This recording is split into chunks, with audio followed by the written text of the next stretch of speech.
अक्सर लोगों के मन में ये तो सवाल जरूर आता होगा कि जब रावण ने कैलाश पर्वत को उठा लिया था तो वो शिव धनुष को क्यों नहीं उठा पाया था और भगवान राम ने कैसे उस शिव धनुष को उठाकर तोड़ दिए थे।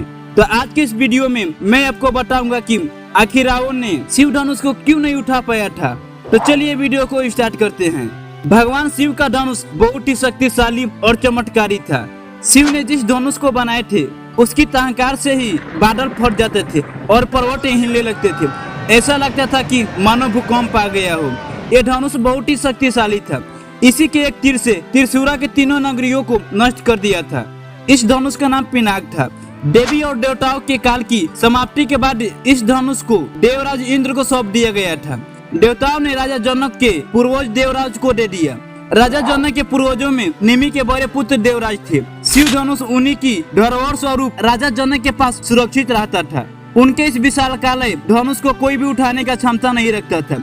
इस धनुष को उठाने के लिए शक्ति के नहीं बल्कि प्रेम और निरंकार की जरूरत थी। ये मायावी और दिव्य धनुष थी। इसे उठाने के लिए दिव्य गुणों की जरूरत थी। कोई अहंकारी इसे नहीं उठा सकता था। रावण एक अहंकारी मनुष्य था। वो कैलाश पर्वत को तो उठा सकता था लेकिन शिव धनुष को वो हिला भी नहीं सकता था।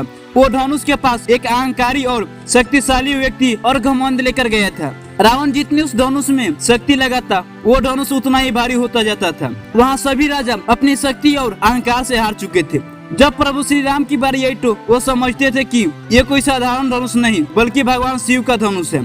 इसीलिए सबसे पहले उन्होंने धनुष को प्रणाम किए। फिर उन्होंने धनुष की परिक्रमा की, संपूर्ण सम्मान दिए। प्रभु श्री राम की विनयशीलता और निर्मलता के संपर्क अपने आप कम हो गया और उन्होंने उस धनुष को प्रेम पूर्वक उठाया और उसकी प्रेरणा चढ़ाई और उसे झुकाते ही धनुष अपने आप टूट गया। कहते हैं कि जिस प्रकार सीता जी शिव जी का ध्यान करके बिना बल लगाए धनुष को उठा लेती थी, उसी प्रकार श्री राम ने भी धनुष को उठाने का प्रयास किए और सफल हो गए। दोस्तों, इसीलिए कहा जाता है कि किसी के घर में ज्यादा दिन तक नहीं टिकती है, चाहे वो सूर्य हो या इंसान।